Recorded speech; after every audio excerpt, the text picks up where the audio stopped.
There are two kinds of silence in this world.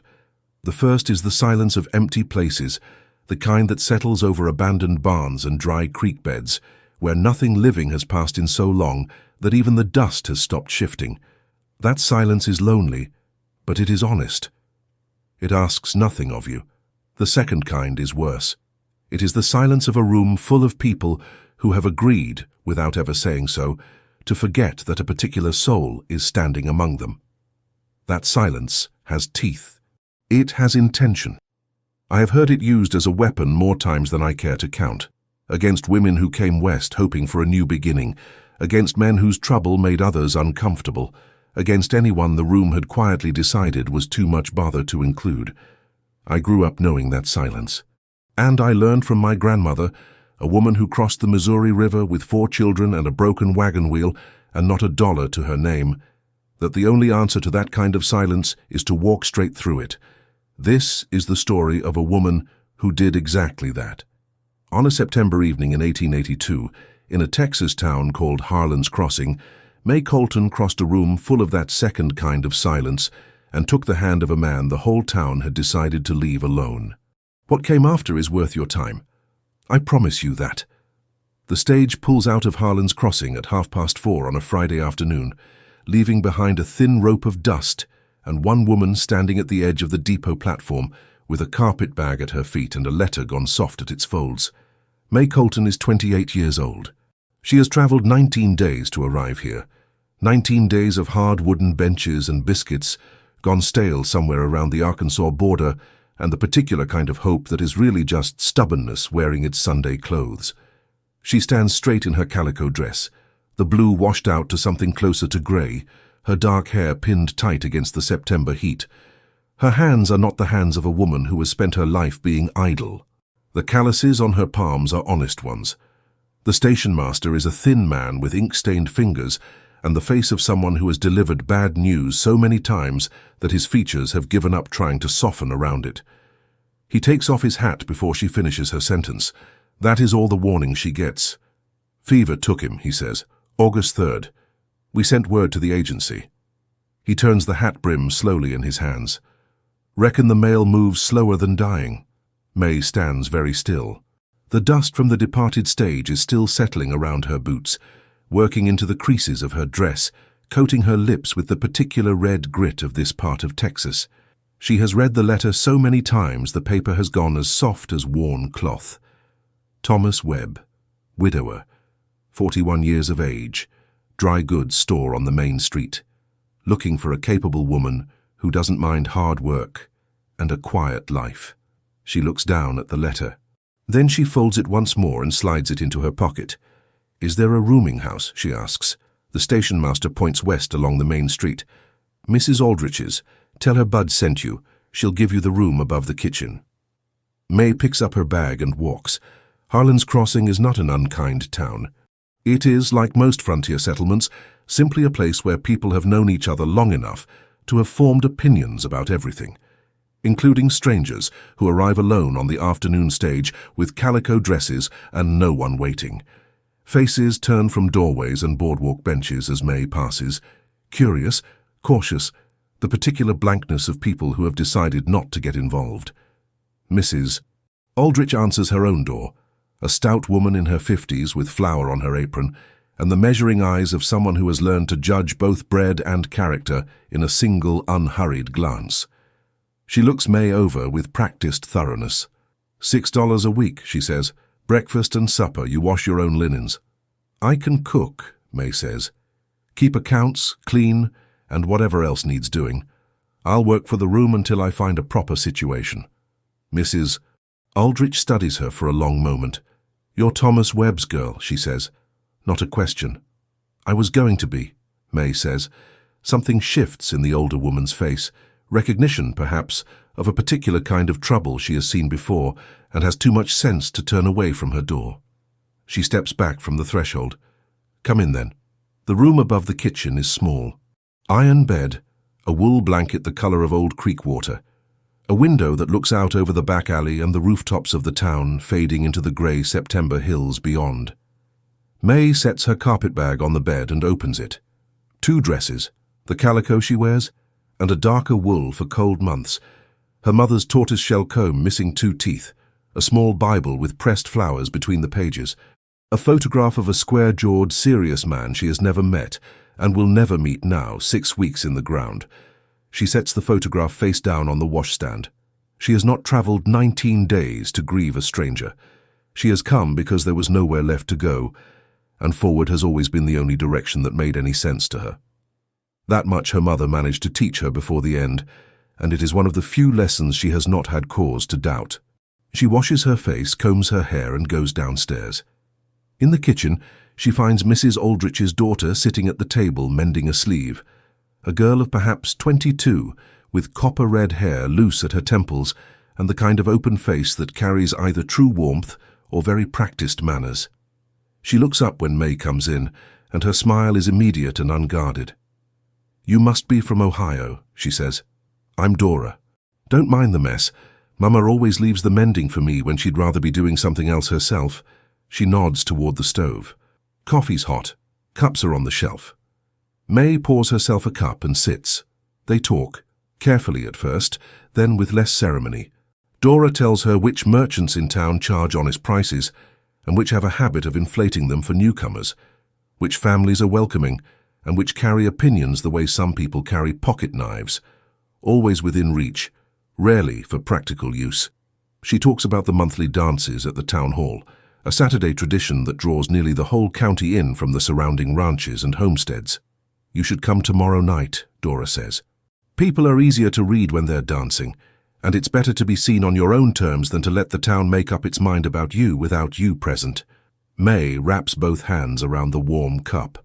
The kitchen smells of wood smoke and dried sage hung from a ceiling beam, and for a moment the tightness behind her sternum eases by a fraction. "I'll think on it," she says. Dora studies her with frank, unhurried eyes. "It won't be as uncomfortable as you're imagining," she says. "And Mama will go with you if you ask." By Saturday afternoon, May has learned the boarding house by feel, which floorboard protests before dawn, where the pump handle stiffens after nightfall, how Mrs. Aldrich takes her morning coffee, and in what order she expects the breakfast table laid. She has also learned that the town already knows who she is and why she came, and that this particular knowledge moves through Harlan's crossing the way weather moves across open plains, fast, ahead of itself, and impossible to outrun. She puts on the wool dress. She borrows a heating iron from Mrs. Aldrich and presses it as well as the fabric will bear. Then she walks to the town hall with Dora beside her, who talks about the fiddle player's tendency to rush the reels and the particular talent of certain ranch wives for making punch that would strip the finish off a good boot. May listens, watches, notes who looks at her when she enters, and more importantly, who makes certain not to. The town hall smells of sawdust and tallow candles and the close warmth of bodies pressed together under one roof after a week of open country. The fiddle is already going in the far corner. A quick reel, and couples turn across the plank floor with the loose ease of people who have danced these same figures together for a great many years. Mrs. Aldrich steers May through the introductions with the brisk efficiency of a woman who views social obligations the same way she views bread, necessary, best done properly, no dawdling. The questions arrive on schedule. "Where are you from?" "Ohio." "And you were Thomas Webb's arranged?" "I was." "Such a shame. He was a good man. So I've been told." Each exchange ends in the same faint recalibration of interest, a small withdrawal, and May finds herself at the edge of the room again, standing straight, hands folded, watching the dancing. It is during the pause between songs, the fiddle player wiping his face with a kerchief, the dancers catching their breath and reaching for their cups, that she sees him. He sits alone against the far wall in a ladder-back chair, set slightly apart from the clusters of men gathered near the entrance. His hat rests in his lap. His hands, large, work-scarred, the knuckles thickened from years of labor that does not stop for weather or sentiment, lie still on the brim. He is perhaps 44 years old, lean through the jaw, silver threading through his dark hair at the temples. A fine scar traces a pale line above his left eyebrow. He sits with the particular stillness of a man who has made his peace with remaining in one place. His eyes are open, They are not watching anything in this room. May doesn't understand it immediately. She takes him at first for tired, or simply for the kind of man who prefers the quiet edge of a gathering to its center. Then she sees a younger cowhand approach him, bend low to speak close to his ear, and she watches the blind man nod once, a single measured motion, his expression unchanged. She looks around the hall then, truly looks. No one else is looking at him. That is the thing that lodges in her chest like a stone dropped into a still well. Not cruelty, nothing as direct or honest as that, simply a collective agreement, unspoken, entirely effortless, that this chair against this wall occupies a different room from the one they all share. Women who have certainly danced with him in easier years navigate past his corner, with their eyes held carefully elsewhere. The men near the entrance speak across the distance between themselves and him, without once attempting to bridge it. May knows that silence. She knows its precise weight and the specific way it is deployed.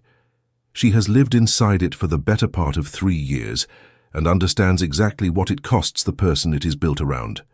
The fiddle starts again, slower this time, something that reaches into the chest and pulls the way an old hymn does when you encounter it without expecting to.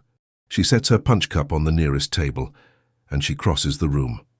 She is aware midway across that conversations are beginning to falter around her. The shuffle of boots on the floor quiets. She does not look to either side. She walks the way she has learned to walk when every instinct says to turn around, steadily without hurrying, committing to each step before the next one comes. She stops in front of his chair. He does not move immediately. He has heard her approach. She understands that now, reads it in the slight angle of his head, but he holds himself still with the patience of a man who has learned not to assume that footsteps directed his way mean anything intended for him. "Excuse me," May says. He turns his face toward her voice. His eyes are the grey of winter sky above flat open prairie, pale, steady, and seeing nothing in this room. "Ma'am," his voice carries the even, unhurried weight of a man accustomed to giving orders and finding no occasion to raise himself above them. "I'll ask this plainly," May says. "Will you dance with me?" The room is very quiet. He is still for a long moment, long enough that she hears the candle flames hiss in the wall sconces, hears the distant stamp of a horse outside, hears her own pulse. "I should tell you," he says, "that I'm blind." "I know," May says. A beat of silence, longer than the first. "I can't lead," he says. "I can," she says. Something moves across his face, and not surprise exactly, something more careful than that, more deliberate. He lifts his hand from the brim of his hat and extends it, and May takes it. His grip is precise, not tentative, not performative. Precise the way a man grips something he has decided about. She draws him gently to his feet, and they dance. He moves with a contained, practiced grace that has nothing to do with sight. He reads her weight through their joined hands, anticipates the turn before she cues it, holds his frame steady as timber in a crosswind. There is no warmth in it, no softness, no reaching. But there is no awkwardness either, and there is no apology. He is entirely present in a way most sighted men in this room are not. When the song ends, he returns her to her place near the wall with the same quiet efficiency with which he appears to do all things. He inclines his head once. "Thank you, ma'am." Then he turns and walks back to his chair, navigating the full length of the hall without a single hesitation, without brushing against a single person or overturned cup, and sits. May watches him go. On the far side of the hall, near the side door that opens onto the street, a heavy-set man in a well-cut coat stands with a glass held loosely in one hand and his eyes fixed on the two of them. He is perhaps 50 years old, broad through the chest, his face carrying the permanent flush of a man who eats and drinks well, and has never had much cause to do otherwise. His expression is pleasant in the way that certain things are pleasant until you look at them too long, then something else shows through. He says something low and brief to the younger man standing at his shoulder. The younger man nods without answering. The heavy-set man does not look away. He watches May. He watches the blind man settling back into his chair across the room. And behind that easy, well-fed face, something is being carefully measured, something that has nothing whatsoever to do with dancing. By Sunday morning, May has made herself necessary. She rises before the house stirs, builds the kitchen fire from the banked coals, has the coffee hot and the table set before Mrs. Aldrich's boots hit the floor above. She scours the pots until they throw back light. She finds a torn curtain in the front parlour and mends it with thread from her own small kit, matching the faded colour close enough that the repair is invisible unless you press your face to the fabric looking for it. She does not wait to be told what needs doing. She reads a room the way she reads weather, by what it is missing, and then she addresses it. Mrs. Aldrich watches all of this from under lowered brows and says nothing until Tuesday, when she reduces the weekly rate by $1. It is, May understands, the only form of praise available from this particular woman, and she accepts it for what it is. But $1 less per week solves nothing in the arithmetic she runs each night before sleep. The single coin sewn into her corset lining is not a future. It is a postponement. She needs steady wages, and she needs them before the month turns. The opening comes on Wednesday morning in the kitchen, while Mrs. Aldrich turns out cornbread with the practiced indifference of a woman who has made this same bread 10,000 times and has long since stopped finding it interesting. Eli Hargrove let his foreman go last week, she says, with the casual air of someone reporting a change in wind direction. The big spread north of town. Books are in a state without Teague there to keep them. Man could cipher, whatever else his shortcomings. Hargrove's managing the stock himself, but accounts don't run on stubborn. May sets down her cup. He'd take on a woman. He'd take on a fence post if it could do division, Mrs. Aldrich says. Man's practical. Whatever else the town wants to say about him. May does not ask what else the town wants to say. She has a sufficient picture of that already. She borrows the older boarding house mare and rides north the following morning. The road climbs out of Harlan's crossing through low caliche hills, red rock surfacing through the dry grass like something the land cannot keep buried. The air sharpens as she rides. Juniper, dry earth, the faint mineral trace of a creek running somewhere below the ridge. When the valley opens below her, May pulls the mare to a stop on the crest and looks. The Hargrove property stretches along the valley floor further than she anticipated. Fenced pasture land running east toward the hills, a barn built square and solid, a main house with a porch spanning its full width. Not a struggling claim, not a man barely holding the thing together with wire and determination. She rides down. Eli is in the corral when she arrives, working a bay gelding on a long rope. Steady pulls, steady release, the two of them circling in the quiet and unhurried language of a man and an animal working their way toward an understanding. He does not turn when May dismounts and ties the mare to the post. He has heard her coming since she cleared the ridge. "You're the woman from the dance," he says, not a question. "May Colton. I came about the situation." The rope moves through his hands in slow, even rhythms. "There's no situation posted. Mrs. Aldrich mentioned the foreman." A pause. The gelding slows at the end of the line and drops its head. "I can keep accounts," May says. 2 years of books for a dry goods operation in Ohio. Monthly reconciliations, quarterly audits, full supply ledgers. I can also work the property itself. I'm not here looking for light duty." He is quiet for a long moment. The wind moves through the dry grass beyond the fence rails. Behind the barn, a crow argues with the morning. "Month-end settlements or running ledger?" he asks. "Running ledger preferred. Easier to catch trouble before it compounds." Something in his face closes around a decision. "Meals at 6 morning and 6 night," he says. "Books in the office, hens twice daily, calving season when it runs. $12 a month, and the room in the east wing." May keeps her expression steady. "When do I start?" "You already have," Eli says, and turns back to the gelding. The account ledgers are kept in the office off the main hall. A spare room with a pine desk, a ladder chair, a shelf of bound ledger books, and supply invoices tied in twine. The afternoon light comes through the single east-facing window in a long, pale bar. May settles into the chair, opens the most recent ledger to the first page, and begins. The ranch runs as a serious concern. Cattle purchases, feed and grain orders, equipment repairs, hired labor, land taxes. All of it entered in a hand that is utilitarian but consistent. A man recording numbers because numbers govern things, not out of any fondness for the exercise. The early pages are orderly enough. Then something begins to shift. It is not dramatic. In May's experience, it never is when someone has been careful. No single entry announces itself as wrong. Only a pattern, slow and cumulative, the way a fence line drifts from straight, not all at once, but over many posts, 1 degree at a time, until you look back and realize how far it has wandered.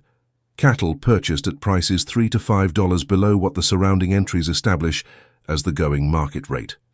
Each transaction, taken alone, could be explained as a bargain struck between acquaintances, a deal made under difficult conditions. But the discrepancy recurs, September, October, November, December onward, steady as rainfall, and under each of those entries, the same cramped signature, Roy Teague. May closes the ledger. She takes out her own notebook, small, blank-paged, bought in Ohio before she understood what she would need it for, and begins copying. She records 7 months of entries before supper.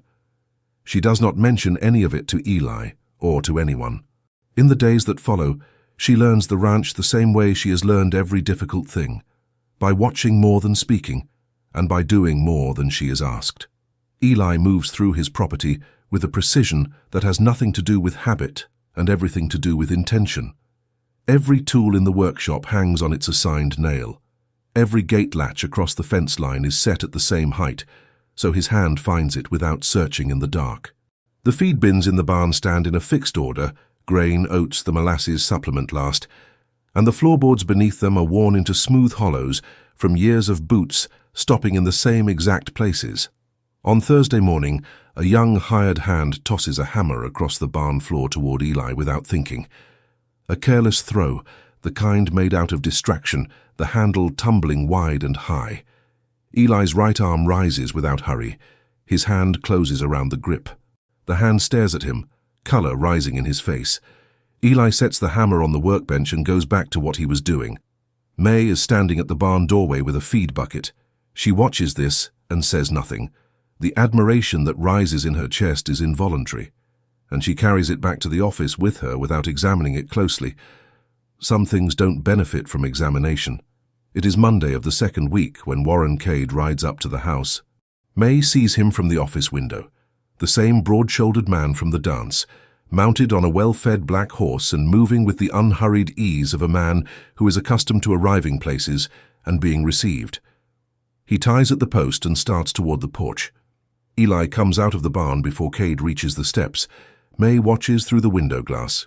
Cade speaks at length, his hands moving in the expansive gestures of a man presenting something he considers generous. Eli stands with both thumbs hooked in his belt, his face giving away exactly nothing. When Cade finishes, Eli says something short and flat.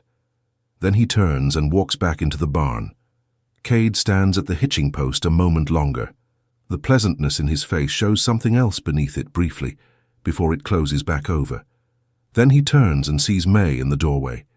He rides over. "Miss Colton," he says, using her name without having been introduced to her. She notes this and does not let it surface. "Warren Cade, I carry considerable business interests in this county." "I gathered," she says. He smiles, warm, practiced, the smile of a man who has learned to use it the way a craftsman uses a good plane. "I hope the work is agreeable. It's a fine property." He looks out across the valley with the lingering appreciation of a man admiring something he fully expects to own.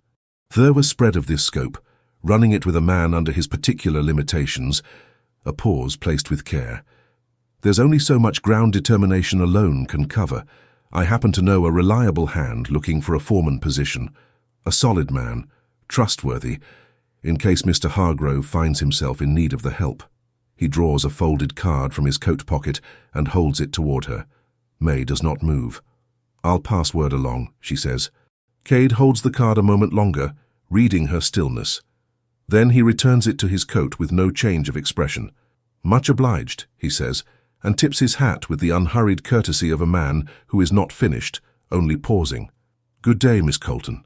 He rides back down the valley road in no particular hurry, sitting easy in the saddle, not looking back. May watches him go. The afternoon wind presses through the dry grass along the fence line in slow, pewter-colored ripples. Limitations. He had chosen that word the way a man with a steady hand and good aim chooses his moment. No hurry in it, no wasted motion, just full intention wrapped in politeness. She goes back inside. She opens her notebook to the entries she has been copying, the recurring discrepancies, the name appearing beneath each one. Roy Teague, dismissed, gone. And in Cade's pocket, a card with a name on it. A reliable man. A man Cade had ready. She picks up her pen and writes one line beneath Teague's name in the margin. Cade knows who comes next. She closes the notebook and sets it in the desk drawer beneath the ledger, where she found the first entry that didn't sit right.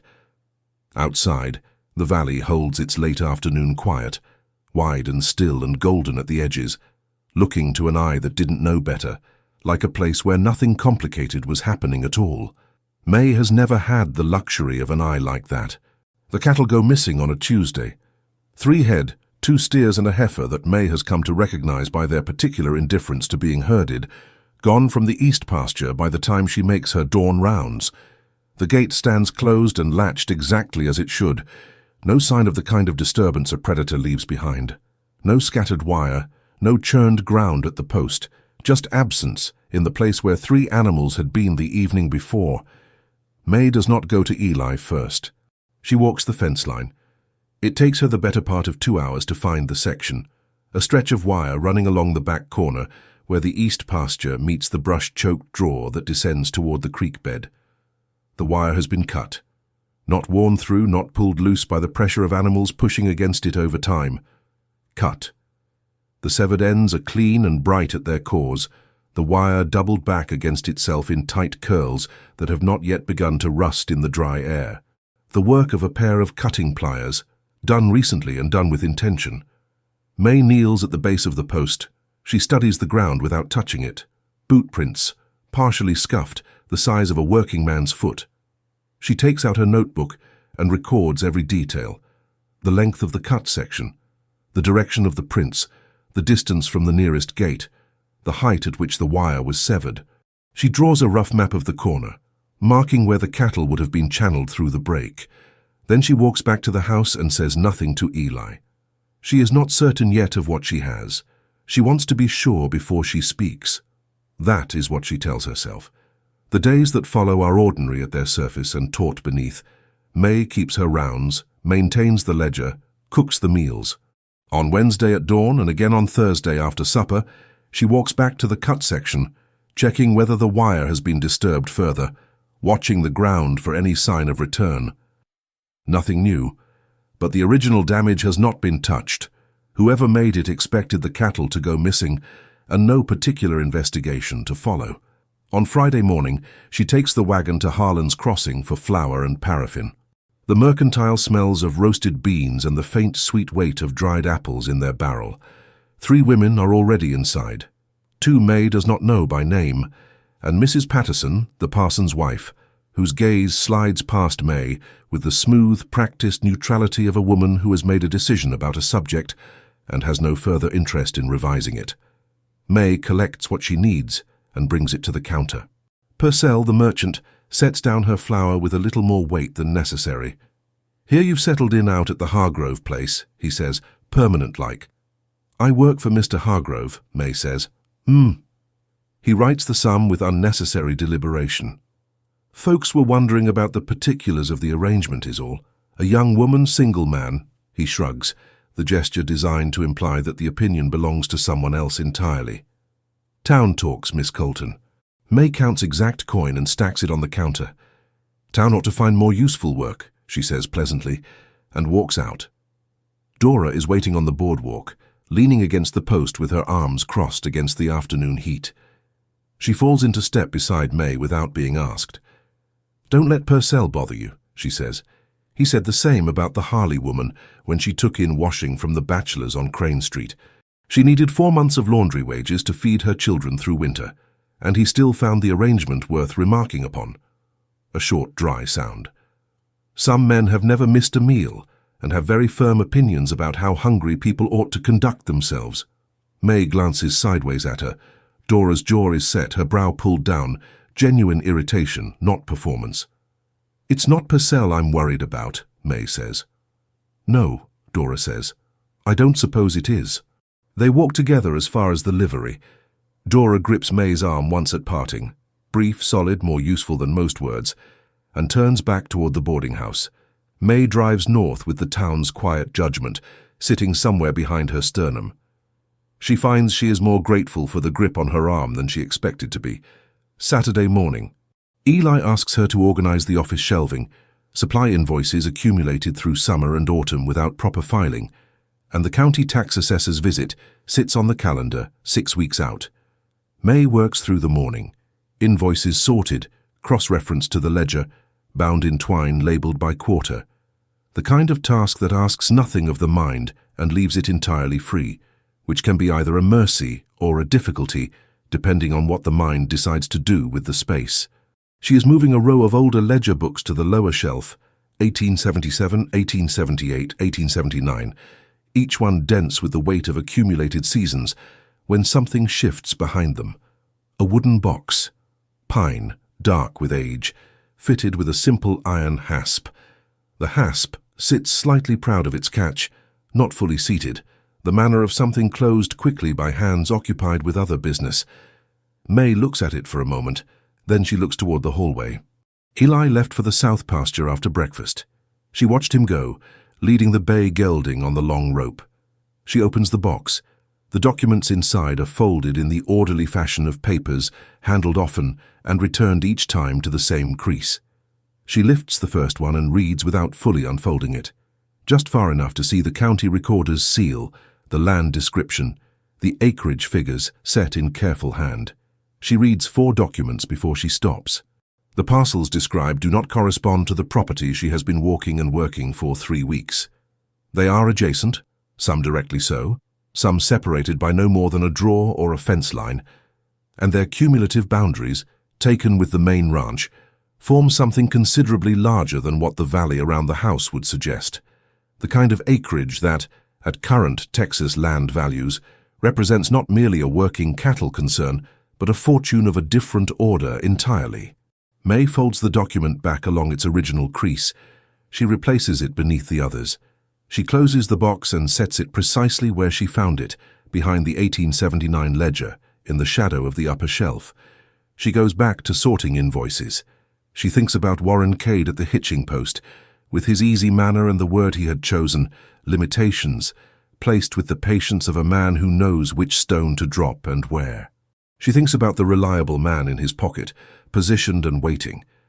She thinks about what Cade would do if he knew the true dimensions of what Eli Hargrove was sitting on. She thinks she is beginning to understand why the fence wire was cut with such clean, unhurried precision. The confrontation comes Sunday evening. May is at the kitchen table with her notebook open, reviewing her running list of ledger discrepancies, when Eli comes in from the south field with red dust on his boots and the expression of a man who has spent a long afternoon running something through his mind without arriving anywhere comfortable. He sits across from her. He places his hat on the table between them and folds his hands on the brim. "There are cattle missing," he says. 3 head. East pasture fence is cut. May does not answer immediately. "I know," she says. The kitchen holds itself very still. The clock in the hallway marks the seconds with patient indifference. "You know." He keeps his voice entirely level. She has learned by now that he puts more weight in a level voice than in a raised one. "You found the fence Tuesday morning, and you said nothing. Not an accusation yet, just the words, placed between them like stones set in a row. I wanted to document everything properly before I brought it forward," she says, "to be certain of what I was seeing. It is my land," Eli says. "My cattle, my fence, my business to know when someone cuts wire on my property and moves my animals." He turns his face toward her with the full, undivided quality of attention that has nothing to do with sight. 5 days, Miss Colton. The distinction that follows is delivered quietly, and it lands with precision. He does not want managing. He does not need protecting. He has run this land, kept these books, negotiated his own affairs for years without the benefit of anyone deciding what he was or was not equipped to handle. He needs information from the people he has employed to provide it. May holds the weight of that. It is accurate. She has known it to be accurate since Tuesday morning, and the honest accounting of why she waited is more uncomfortable than the confrontation itself. "I was wrong," she says. "It won't happen again." She slides the notebook across the table toward him and begins to read its contents aloud. Every discrepancy in the ledger, every date, every figure, every entry drifting from market value in the same direction, by the same margin, under the same hand. Then the fence, the cut wire, the boot prints, the direction the cattle would have been funneled through the break, the fact that no predator accounts for any of it. When she finishes, the kitchen is entirely still. "You've known about the ledger since your first week," Eli says. "Yes." The silence that follows is not angry. It is something more deliberate than anger, the quiet of a man resettling the weight of what he thought he knew. "Then we start from the beginning," he says finally, "and you tell me everything." The following Thursday, May goes into town for salt and thread. She is walking back along the south side of the main street toward the livery when she sees Dora at the far end of the block, near the alley beside the hardware store. Dora stands with a man May does not recognize, broad through the shoulders, hat drawn low over his face. Their heads are angled toward each other in the manner of people conducting a conversation they would prefer not to be observed having. Even at this distance, the shape of the exchange is not difficult to read. Then Dora looks up. Their eyes meet across the full length of the block. Something moves across Dora's face, a fraction of a second, quick and unguarded, and then she smiles. Wide, warm, entirely easy. The same smile she had offered across the boarding house kitchen table the first morning, over coffee, and the sound of Mrs. Aldrich's bread going into the oven. As though nothing behind her is worth acknowledging. As though the man she has been standing with has ceased in this moment to exist. May holds her gaze for a long count, then she nods once and walks to the livery. She unties the mare, mounts, and takes the north road out of town without looking back. The afternoon spreads wide around her, copper and ochre and the pale gold of the dry September grass. Beautiful in the way that open country can be beautiful, indifferent and enormous and utterly without sympathy. May rides and says nothing to the silence, but she does not forget what she saw. The new foreman's name is Ned Barrow. He arrives the third week of September through a labour broker in Abilene, a recommendation passed along from a hand Eli trusts at the neighbouring Caldwell property. He is 40 years old and wiry, with the kind of quietness that could be competence or could be something else entirely, and hands that know cattle work in the particular way that comes from long practice rather than recent learning. He settles into the bunkhouse without ceremony. He does what is asked and does not volunteer opinions. May watches him the way she watches everything on this property, not with suspicion yet, only with attention. Attention is simply how she reads a place. The first thing she notices is small, and she turns it over for 2 days before she is certain of what she has. When Eli assigned Barrow to examine the cut fence section after her disclosure, she was present when Eli gave the direction, heard the description of the location, the distance along the east line, the specific corner where the draw meets the brush. Barrow returned from that errand in under an hour. May had ridden to that section herself on a clear morning and returned in just over 90 minutes. The east fence runs nearly 3 miles from the barn at its farthest reach. To ride to the back corner below the draw, assess the damage, and return to the yard in 58 minutes would require not searching for the right section at all. It would require already knowing precisely where to stop. She enters this in her notebook and says nothing. Over the following week, she moves through the ledger entries from Barrow's time on the property and sets them against the 2 months that preceded his arrival.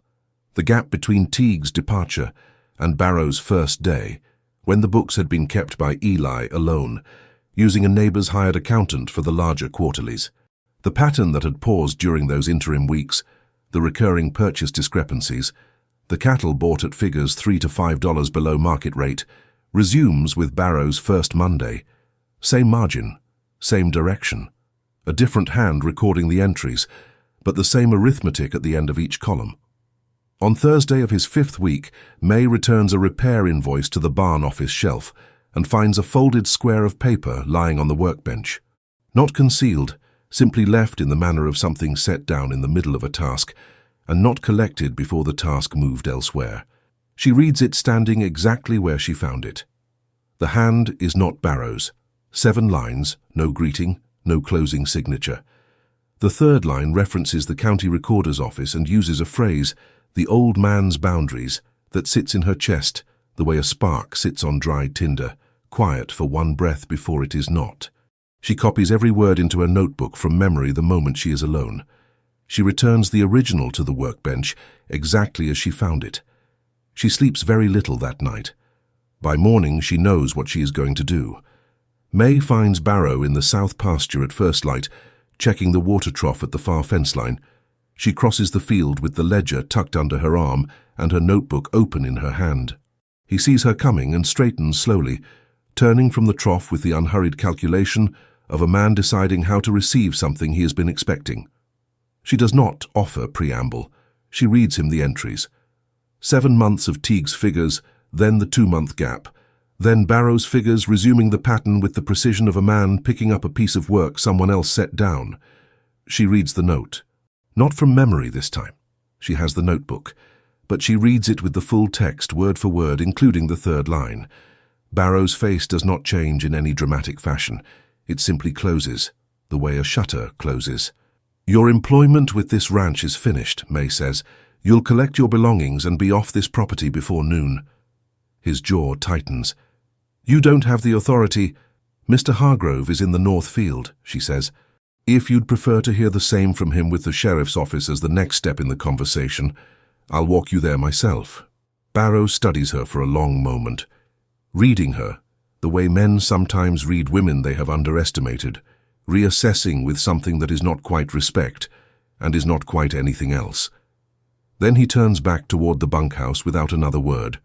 May watches him go. Her hands are steady. She did not know until this moment whether they would be. She tells Eli at the midday meal. She lays it out in full. Barrow's foreman position, the evidence she compiled, the note she found, the dismissal she delivered at first light. She does not soften any of it. When she finishes, she sets the notebook on the table between them and waits. The silence that follows is not the silence of a man without words. It is the silence of a man who has many words and is deciding which ones are accurate enough to use. "You dismissed him," Eli says. "Yes." "This morning." His voice has the particular evenness she has come to recognize, not calm but controlled. "I did." He turns his face toward the window. Outside, the afternoon light falls across the yard in long, pale bars, and the sound of the departing wagon, Barrow's wagon, comes faintly through the glass. "We discussed the ledger together," Eli says. "We discussed the fence together. You documented. You reported. That is the agreement we made after the first time." He pauses. One breath, measured. "And this morning you made a decision that belonged to this ranch, to me, and acted on it as though you had been asked." May meets this without flinching. She has known, since she walked back across the south pasture with the ledger under her arm, that this accounting would come. "You're right," she says, "and I won't put forward the argument I was preparing because it's the wrong argument." He turns his face back toward her.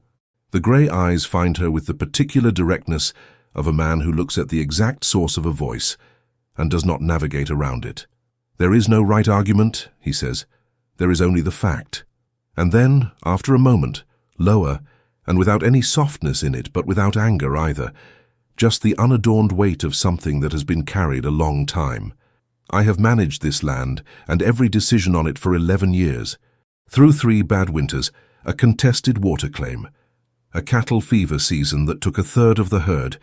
I did not require assistance in deciding which men to keep and which to put off. My eyes are gone. My judgment is not. The words do not raise themselves. They do not have to.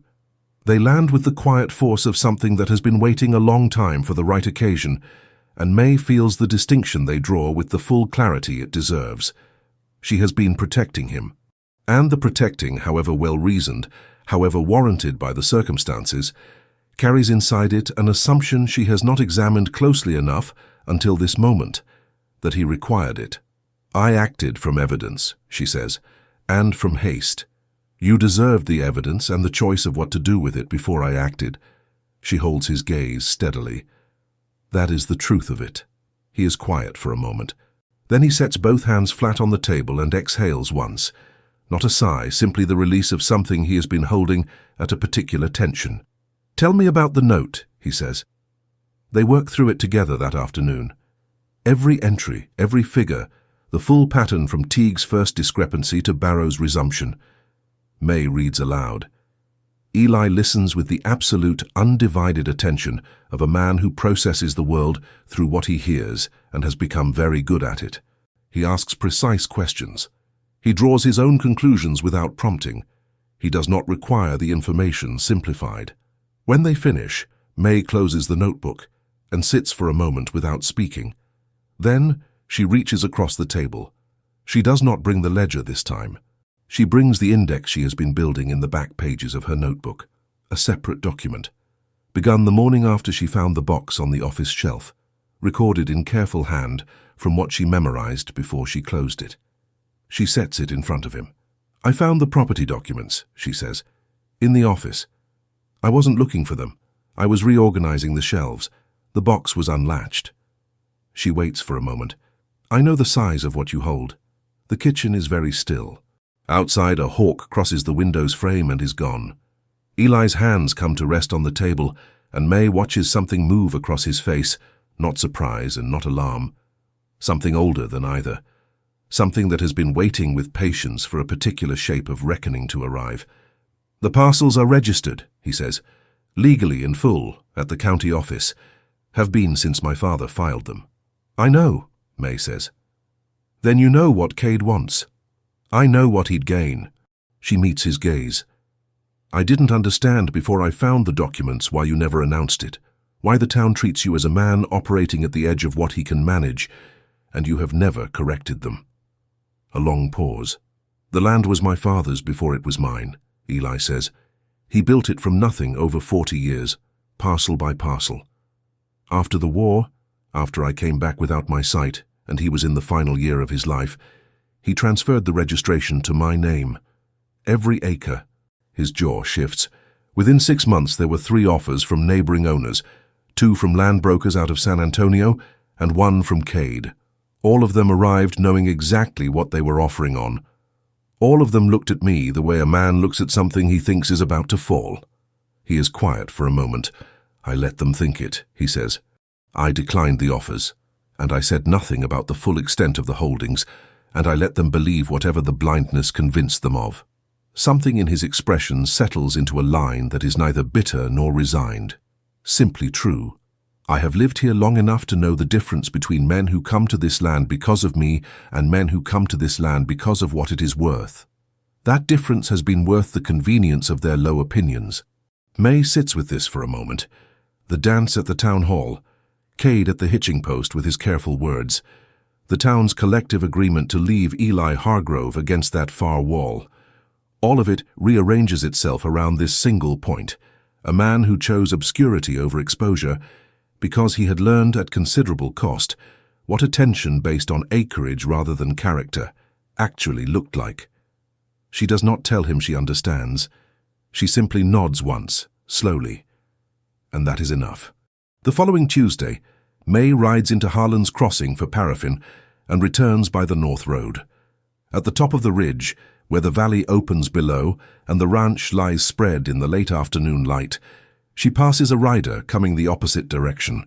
She does not recognize the man, but she recognizes the style of the horse, a well-fed black animal, the coat brushed to a shine, carrying the kind of rider who pays for quality and expects to be perceived accordingly. She lets him pass without acknowledgement. When she reaches the house, she finds a folded document tucked under the weight of the iron boot scraper on the porch step. She picks it up and reads it, standing in the doorway. It is a legal notice, filed through the county court in Abilene, dated 3 days prior, presenting a formal challenge to 2 of the land title registrations held under the name Hargrove, citing irregularities in the original filing documentation and requesting judicial review of the boundary surveys. The language is correct, professional, and exactly what a man with money for a competent solicitor would produce. Warren Cade's name does not appear in the document. It does not need to. May folds the notice along its original crease and walks inside to find Eli. She thinks, as she crosses the threshold, of the morning she first walked the fence line and found the cut wire, clean ends, bright at the core, done with patience and intention. This is the same work, just a different tool. The traveling judge arrives in Harlan's Crossing on the first Wednesday of November, which is the same day the cottonwoods along the creek finally surrender the last of their leaves and the wind comes down from the north with its first real intention. Judge Aldous Crane holds circuit court for 4 counties across this part of Texas, rotating through each county seat on a schedule as fixed and as impersonal as the seasons themselves. He conducts his business without sentiment and departs without lingering, which is the quality the territory values most in a man of his position. Cade has filed for the hearing 3 weeks in advance. The notice went to the county clerk in Abilene and was returned stamped and calendared before May and Eli had finished reading the original document on the porch step. Whatever else Warren Cade is, he does not waste time once he has committed to a course. The hearing is set for 10 o'clock on Wednesday morning in the town hall, the same room where May crossed the floor in September to take a blind man's hand. She thinks about that as she drives the buckboard into town with Eli beside her, the November air cold and clean and smelling of cedar smoke from the chimneys of the houses they pass. The same room, the same town's collective attention, organized now not around a dance but around a proceeding that will determine whether the land beneath Eli Hargrove's boots continues to belong to him.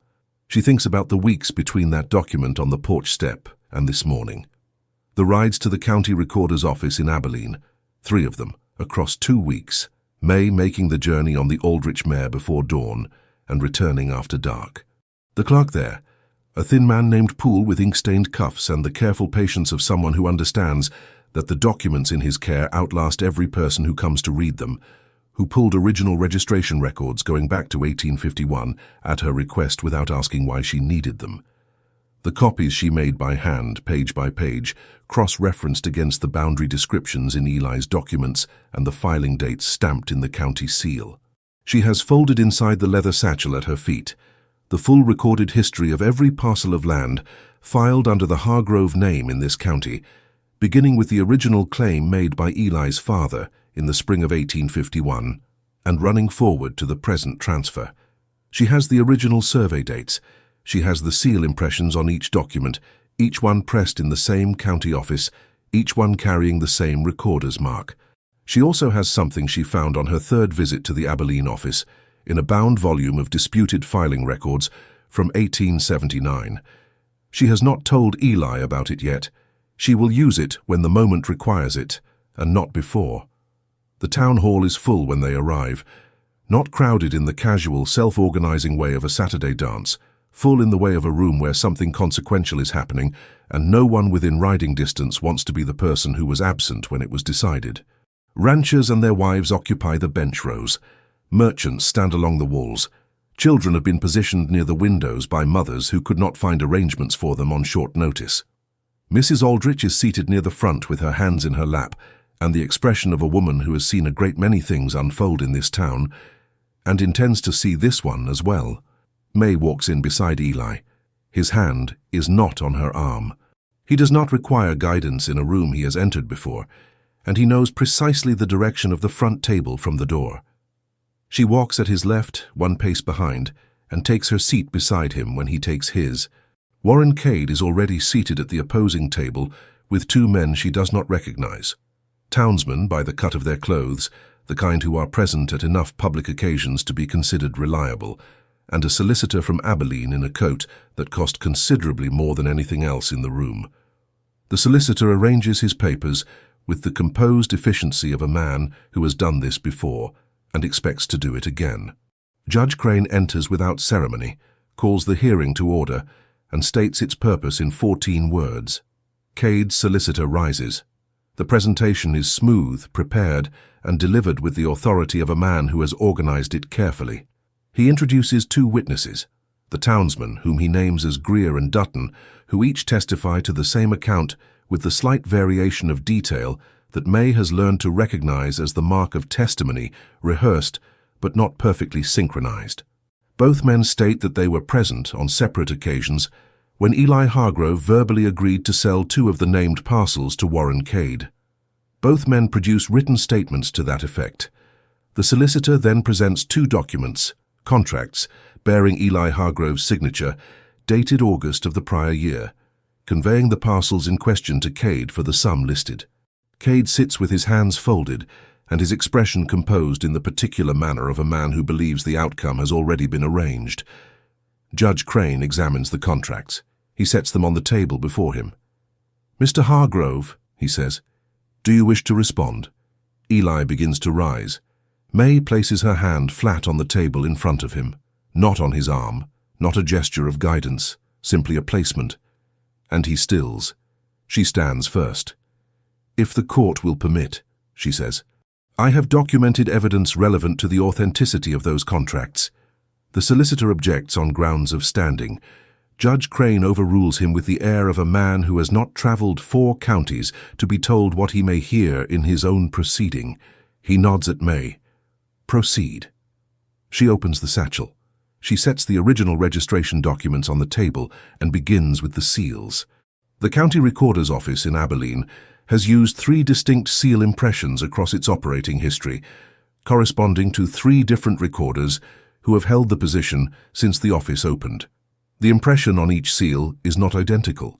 A practiced eye can read the small variations in the relief of the letters, the particular drag at the base of the capital letters, where the stamp was applied at a consistent angle by each recorder's hand. May lays 2 pages side by side, one from the bound volume of 1879 records, and one from the contracts Cade's solicitor has just entered as evidence. "The contracts presented today bear the current recorder's seal," she says. "Mr. Poole has held the position since January of 1881. These contracts are dated August 1880. She places both pages before the judge. The seal on the 1880 documents is Mr. Poole's seal.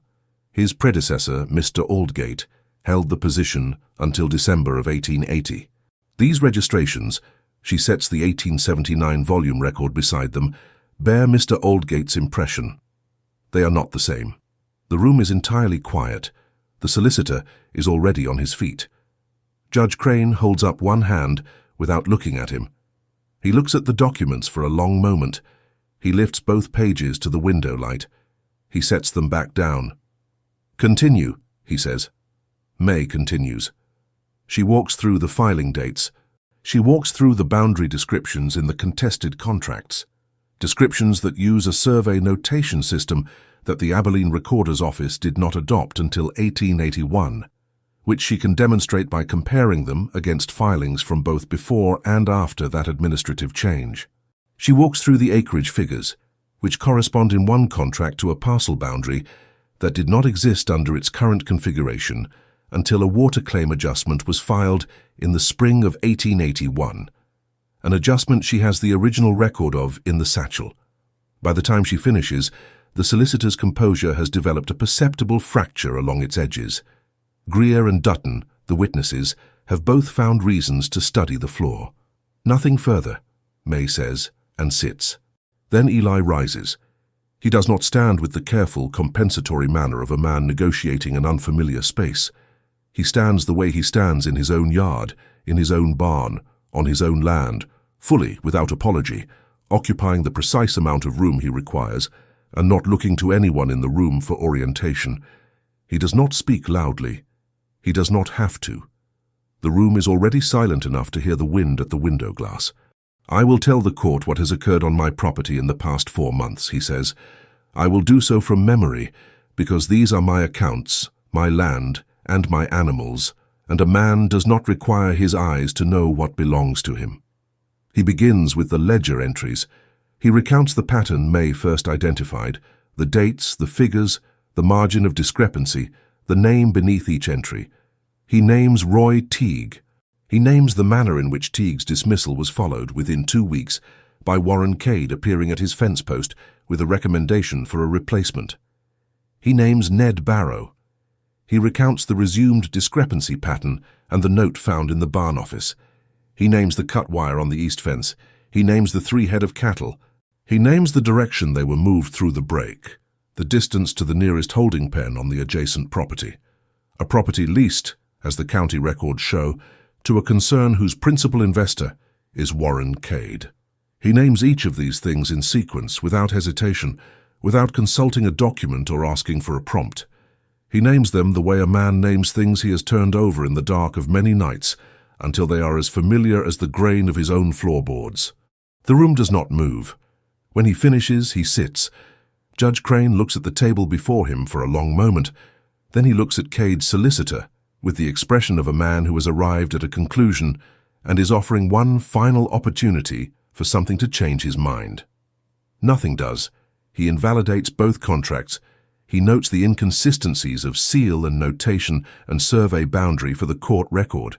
He does not use the word fraud.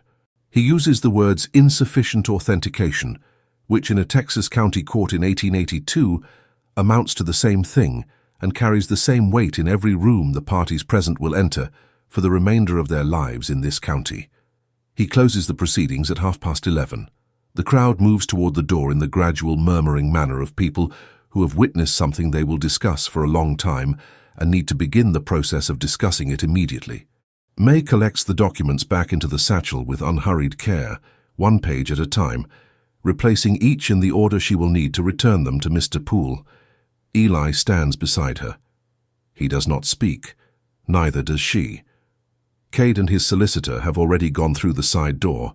May latches the satchel and lifts it from the table, and that is when she hears the door at the back of the hall.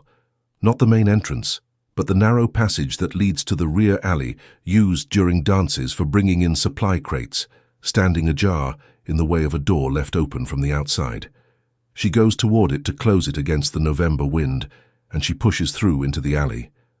Cade is there. He stands 6 feet from the door with his coat buttoned and his hat on, and the pleasant, practiced expression gone, not replaced by rage, which would be simpler, but by the flat, considered look of a man making a final assessment. He is not alone. The younger man from the dance, the one who stood at his shoulder in September, stands at the alley entrance. "You have been very busy, Miss Colton," Cade says. The even conversational tone is still there, but it has no warmth behind it anymore, the way a lamp looks from across a field, the form of light without any of its effect.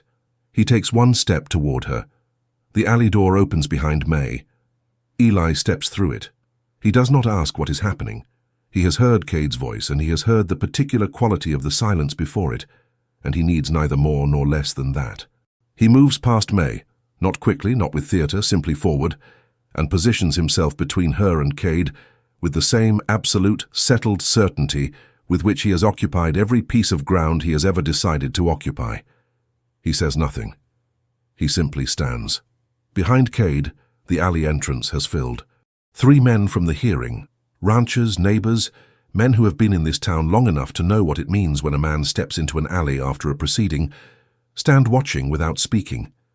Cade looks at them. Then he looks at the figure between himself and May, at the stillness of him, the set of his shoulders, the manner of a man who has already decided how far he will go and is not advertising it. He straightens his coat. He picks up his hat from where he has placed it against his chest. He settles it on his head, with the careful deliberateness of a man preserving what dignity the moment will allow him to keep. Then he walks toward the alley entrance, and the men there step aside, and he is gone. May stands in the cold November air with her satchel in her hand. The wind moves through the alley, catching the loose straw at the base of the far wall, spinning it once in a small, brief eddy before the gust passes and everything goes still. Eli turns. He finds her by the sound of her breathing. "Are you all right?" he says. Not a question, quite. More the form a question takes when a man already knows the answer and is asking it for a different reason. "Yes," May says. He nods once. Then he turns back toward the town hall door and holds it open and waits. May walks through. November gives way to December slowly, the way things change in this part of Texas, not with drama, but with a gradual, insistent shift, the mornings holding their cold longer before the sun finds the valley floor. The consequences of the hearing arrive in the same quiet, thorough manner. The county clerk in Abilene opens a formal inquiry into the contested contracts, standard procedure when a judge notes insufficiency of authentication in a filed document. The inquiry, once opened, does not close quickly. It follows the thread of documentation backward through the chain of signatures, And what it finds is not limited to the 2 contracts presented in the hearing. There are others. Obligations extended to neighboring landowners, liens filed against properties whose owners did not fully understand what they were signing, promissory agreements drawn up with the careful ambiguity that allows multiple interpretations but only one outcome when the time comes to collect. Warren Cade's business interests in Harlan's Crossing turn out to be considerable and considerably leveraged. When the inquiry compels the disclosure of his full account records, the picture that emerges is that of a man who has been building an edifice of obligation for years, with the expectation that the land beneath the Hargrove property would eventually serve as its foundation. Without it, the structure is not what it appeared. By the 2nd week of December, Cade has closed his office in Harlan's Crossing and relocated to San Antonio.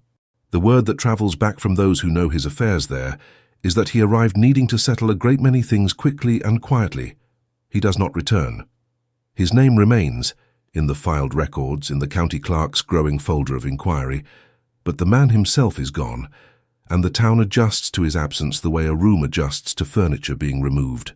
A brief awareness of space, and then the space simply becomes the room. Ned Barrow is brought before the county magistrate in early December on charges related to the falsified ledger entries. May provides the full documentation: the notebook, the copied entries, the comparison figures from market records of the same period. Barrow does not deny the entries. He attempts once to establish that he was directed rather than self-motivated, but the direction he names belongs to a man now in San Antonio who cannot be compelled to appear for a proceeding in a jurisdiction he has vacated. Barrow is fined and sentenced to custodial labor in the county workhouse. The sentence is not symbolic. He serves it. These are the consequences. They unfold over weeks, in the practical, unglamorous manner of actual justice, which moves more slowly than satisfaction requires, but arrives more completely than most people expect. May records all of it. Dora comes to the ranch on a Thursday morning in the 2nd week of December, riding alone on the boarding house bay. May goes out to meet her before she reaches the porch. They stand in the cold morning air, 10 feet apart, with the dry winter grass pressing and releasing around them in the wind off the hills. Dora's face has lost the open ease May first saw across the kitchen table in September. What remains is something more honest and considerably less comfortable. "I knew he worked for Cade," Dora says. "The man you saw me with. I knew what he was when I talked to him." She does not dress it up. He said it was just information. Whether Eli had taken on help, what the situation at the ranch looked like. He said Cade only wanted to make a fair offer. "And you believed him," May says. "I believed what I wanted to believe. That's not the same thing, and I knew it while I was doing it." May says nothing for a moment. The wind moves through the bare-branched cottonwoods along the creek below the fence line. "Did you tell him about the documents?" May asks. "The property records." Dora meets her gaze without flinching. "I didn't know about the documents. I only knew you'd been spending time in the office." A pause. That was enough, it turns out. I didn't know it would be. May stands with this, turns it over the way she turns over evidence, examining all its surfaces before drawing a conclusion. "I believe you," she says finally. Something in Dora's face shifts. Relief, and then something else. The particular shame that relief cannot fully displace. "What I did was a betrayal," Dora says. "Whatever my reasons." "Yes," May says, "it was." She does not say it cruelly. She says it the way she records figures in a ledger, accurately, without inflection, because accuracy is the only thing that serves anyone in the long run. "I don't know when I'll trust you the way I did," May says. "I won't pretend I do now, but I'm not your enemy, Dora, and I don't think you're a bad person. I think you made a bad choice." Dora nods, a small precise motion, the nod of a woman who has prepared herself to receive the exact weight of what she has earned. She touches the brim of her hat, brief and contained, and turns her horse back down the valley road. May watches her go. She does not feel clean or resolved, or any of the things she has sometimes imagined accountability between women ought to feel like. She feels the way you feel after a long piece of work, tired and honest, and uncertain what comes next.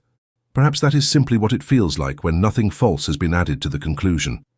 January comes in, with 3 days of hard freeze that leaves the creek a pale stripe of silence and coats the water trough with ice 2 inches thick each morning.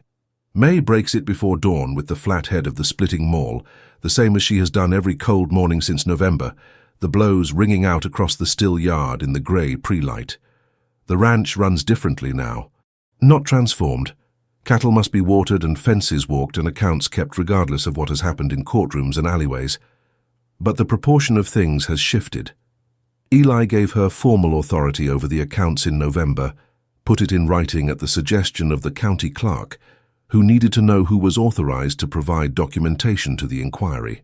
When the land agent from Abilene rides out in January to discuss a survey adjustment on the northern parcel, a long-postponed correction removing an ambiguity in the boundary description, it is May who sits at the table with the maps and speaks to the figures, and Eli who confirms the decisions.